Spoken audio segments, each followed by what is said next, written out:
ආයුබෝවන් මගේ ආදරණීය දුවල පුතාලා හැමදෙනෙකුටම. දුවේ පුතේ ටීචර් කලින් පාඩමේදී ඔයාලට ගෙනාවා ප්‍රස්තාව පිරුළු. එහෙනම් ඔන්න ටීචර් අද ඔයාලට අරගෙන ආවේ සමානාර්ථ පද. මේ තියෙන සමානාර්ථ පද ඔයාලා හොඳට පාඩම් කරගන්න. මේ සමානාර්ථ පද ටික හොඳට පාඩම් කරගත්තොත් පහ ශ්‍රේණියේ පුංචි ඔයාලට විභාග ප්‍රශ්න පත්‍රයට එන ගොඩක් ප්‍රශ්න පහසු වෙයි. ඒ නිසා ඔන්න මේ පාඩම අවසන් වෙනකන් රැඳිලා ඉන්න. දීලා තියෙන හැම වචනයක්ම හොඳට පාඩම් කරගන්න. අහස ගුවන. අහස ගුවන. අම්මා මව. අම්මා මව. තාත්තා පියා. තාත්තා පියා.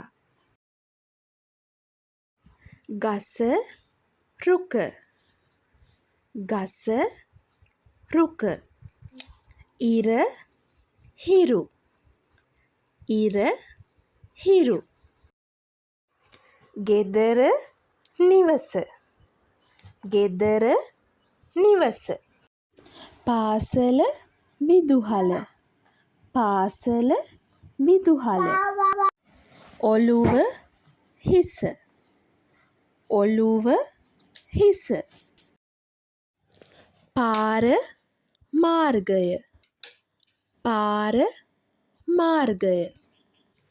තරු තාරකා. තරු තාරකා. පුවත ප්‍රවෘත්තිය. පුවත ප්‍රවෘත්තිය. කැලෑව වනය. කැලෑව වනය. දූපත දිවයින. දූපත දිවයින. රැය රාත්‍රිය. රැය රාත්‍රිය. ඇස් නෙත්.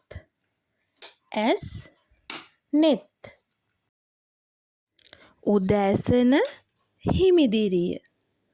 උදෑසන හිමිදිරිය. කුරුල්ලා පක්ෂියා.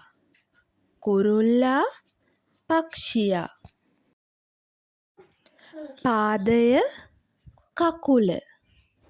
පාදය කකුල.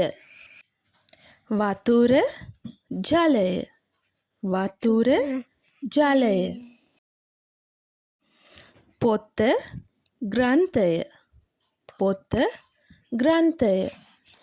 අවුරුද්ද වසර. අවුරුද්ද වසර. අර්ථය තේරුම. අර්ථය තේරුම. නෙළුම් මල සියපත.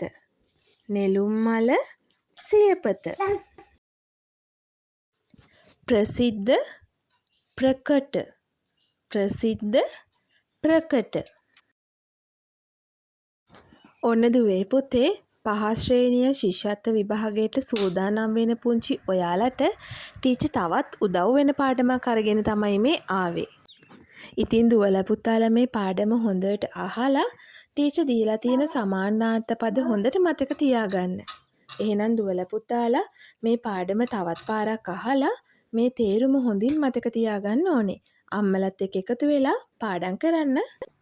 දුවලා පුතාලාට ආයුබෝවන් සුබ නව වසරක් වේවා.